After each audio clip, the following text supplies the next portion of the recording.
Session. मेरा नाम अंकित तिवारी और maths optional concepts under 10 minute के सीरीज में हम लोग एक एक कंसेप्ट को कवर करेंगे। ठीक, तो आज का जो मेरा एजेंडा है, we are going to discuss basis of a vector space, कि आप कैसे वेक्टर स्पेस के बेसिस को डिफाइन करते हैं। ठीक, ये टॉपिक आता है पेपर 1 लीनियर अलजेब्रा के अंदर में। सेशन स्टार्ट करने से पहले अगर आप मुझसे कनेक्ट करना चाहते हैं तो this is my email ID and this is my Telegram ID AT_UPSC_maths। ठीक, इन सेशंस के थ्रू मेरा एम ये है कि 10 मिनट के अंदर में जो मैथ्स के हर एक सब टॉपिक्स के कंसेप्ट्स हैं उनको हम समझें। तो फ्रेंड्स, अगर मैं बात करूं basis of a vector space, what is the meaning of conceptual meaning of basis of a vector space. तो देखिए, मेरे पास सबसे पहले एक फील्ड था। ठीक, फील्ड ऑफ रियल नंबर्स। ठीक है, मोस्ट ऑफ द केस में जो वेक्टर स्पेस टॉपिक होता है उसमें आपको जो फील्ड मिलेगा, it is a field of real numbers. अब इस फील्ड ऑफ रियल नंबर्स के लिए मैंने एक वेक्टर स्पेस डिफाइन किया। Suppose V is a vector space over F। V is a vector space over F।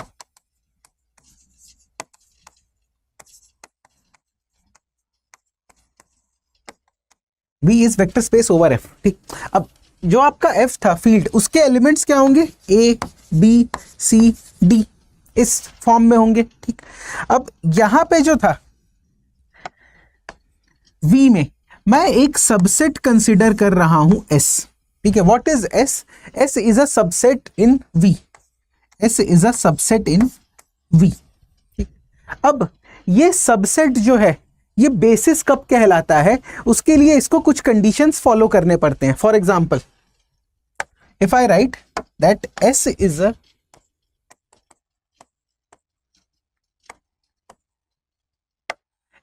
a basis of V when what are the two conditions? The first condition is all the elements। अब क्योंकि ये V के अंदर में है तो मैं elements भी कह सकता हूं, मैं वेक्टर्स भी कह सकता हूं। ठीक, तो all the elements slash vectors in S are linearly independent, are linearly independent. तो जितने भी वेक्टर्स या एलिमेंट्स होंगे S के अंदर में, ठीक, they should be linearly independent. ठीक, इसके साथ साथ जो सेकंड कंडीशन होती है, S should span the V। These are the two conditions। अगर ये दो कंडीशंस मेट करते हैं then I would say S is a basis of V। ठीक, S is a basis of V।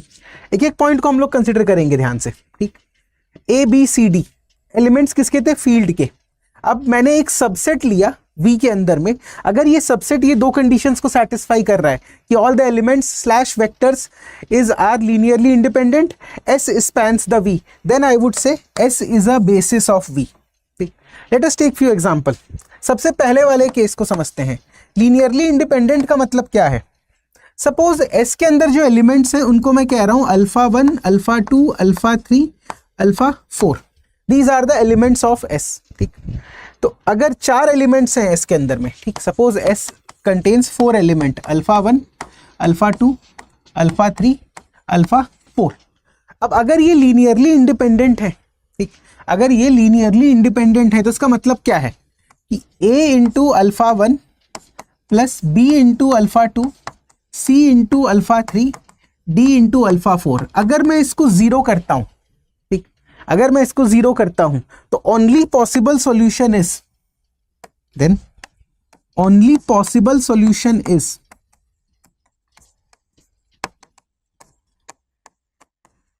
A equal to B equal to C equal to D equal to 0। अगर ये condition satisfy होती है तभी मैं कहता हूं कि this vector set is linearly independent. LID का मतलब होता है लीनियरली इंडिपेंडेंट। तो लीनियरली इंडिपेंडेंट के लिए क्या देखेंगे हम लोग कि जो कोएफिशिएंट्स हैं वो सारे के सारे जीरो हो जाएं एक साथ, क्योंकि एक भी नॉन जीरो वैल्यू जो है वो इनको लीनियरली डिपेंडेंट बना देगी। This is the meaning of first condition कि अगर मैं A alpha, B alpha 2, C alpha 3, D alpha 4 इसको इक्वल टू 0 करूं तो only solution possible is A equal to B equal to C equal to D equal to 0. This is known as trivial solution. This is known as trivial solution. Now what is the meaning of second statement? Second statement is very important. S should span V. S should span V. Span का मतलब होता है S generates V. S generates V. What is this thing? S generates V का मतलब ये होता है any element in V. Any element in V can be expressed as linear combination. ठीक, LC means any element in V can be expressed as linear combination of all elements in S. ठीक, मैं V के किसी भी element को S के elements के linear combination में एक्सप्रेस कर सकता हूं. इसका मतलब होता है S जनरेट्स V और S spans V. For example alpha 1 alpha 2 ABCD. मान लो यहां पर मैंने एक V का एलिमेंट ले लिया B, बीटा. ठीक, this beta belongs to V. अब अगर ये बेसिस है V का तो लीनियर कॉम्बिनेशन मतलब मैं बीटा को क्या लिख सकता हूं? मैं बीटा को लिख सकता हूं सम कांस्टेंट, या इसी में से ले लेते हैं value A into alpha 1, B into alpha 2, C into alpha 3, D into alpha 4. तो अगर आप लीनियर कॉम्बिनेशन में एक्सप्रेस कर सकते हो, ठीक, लीनियर कॉम्बिनेशंस मतलब these are non zero coefficients.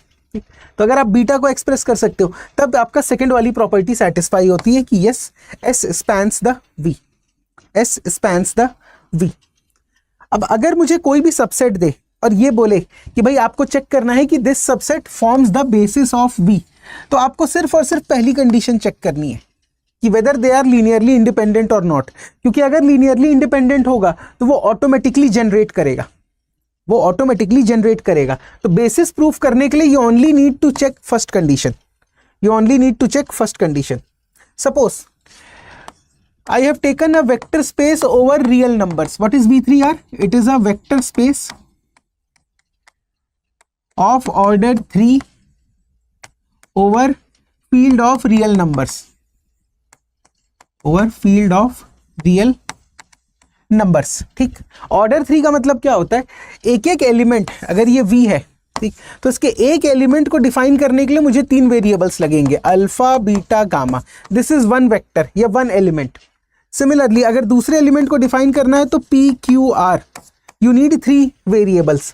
तो ऑर्डर 3 का मतलब यही होता है कि आपके पास 3 वेरिएबल्स होंगे एक वेक्टर को डिफाइन करने के लिए. तो मैं यहाँ पर वेक्टर्स डिफाइन कर रहा हूँ. Suppose E1 which is 1, 0, 0, E2 which is 0, 1, 0 and E3 this is 0, 0, 1. ठीक, दिस इज 0, 0, 1. अब कैसे चेक करूंगा कि they form the basis of V? मुझे ये चेक करना है कि are they forming basis of V3R. कैसे चेक करोगे? आप 3 एलिमेंट्स लोगे, ठीक है, A, B, C which belongs to R, real number. ये जो कोएफिशिएंट्स होते हैं ये हमेशा फील्ड को बिलोंग करते हैं. ठीक, तो ABC बिलोंग्स टू R. अब मुझे चेक करना है, कंडीशन क्या थी कि A into E1 plus B into E2 plus C into E3, अगर इसको मैं 0 करूं तो ABC के क्या वैल्यूज आ रहे हैं? ठीक, इस इक्वेशन को अगर मैं 0 करूं तो ABC के क्या वैल्यूज आ रहे हैं? अगर A equal to B equal to C equal to 0, तीनों कोएफिशिएंट 0 होते हैं, तब मैं कहूंगा कि E1, E2, E3 are linearly independent. Let us check. A 1, 0, 0, B 0, 1, 0, C 0, 0, 1 equal to 0. अब जब इसको मल्टीप्लाई करोगे तो क्या बनेगा? A, 0, 0, 0, B, 0, 0, 0, C, क्योंकि जब मल्टीप्लाई करेंगे तो सिर्फ 1 वाला ही केस बचेगा. ठीक है, अब इनको ऐड कर देते हैं. ये क्या बन गया? A, B, C is equals to 0. ये 0 का मतलब क्या है? 0, 0, 0, क्योंकि जो लेफ्ट हैंड साइड का नेचर है वही राइट हैंड साइड का नेचर होगा. ठीक, तो जब आप इसको कंपेयर करते हो तो A equal to 0, B equal to 0 and C equal to 0. तो ये जो सॉल्यूशन मिला आपको कि all the coefficients are 0, therefore they are linearly independent vector. What are they? They are linearly independent vector. तो मैं यहाँ पे क्या लिखूंगा कि yes they forms the basis of V3R. These vector form the basis of V3R. और एक और चीज याद रखिएगा कि ये जो E1 E2 E3 है इसे मैं कहता हूं स्टैंडर्ड बेसिस. इसे मैं कहता हूं standard basis. This is known as standard basis. एक छोटा सा होमवर्क देता हूं आपको इस लॉजिक पे बेस्ड, क्योंकि इसके क्वेश्चंस हम करेंगे मैराथन सेशन में. ये जो maths concept under 10 minute series है इसमें हम सिर्फ कंसेप्ट्स को कवर कर रहे हैं ताकि आपको एक बेसिक सा आइडिया लगे. तो क्वेश्चन इज कि suppose I have taken a vector alpha equals to 1, 1, 1. I have taken another vector 1, 1, 0. I have taken another vector gamma 1, 0, 0. तो आपको बताना है कि अगर एक सेट है S जिसके एलिमेंट्स हैं अल्फा बीटा गामा, ठीक, तो does S is, क्या ये S बेसिस ऑफ V3R होगा? Is it a basis of V3R? This is your homework. This is your homework. चलिए इस सेशन को यहीं पे एंड करते हैं. मिलते हैं नेक्स्ट सेशन में एक नेक्स्ट टॉपिक के साथ. Thank you.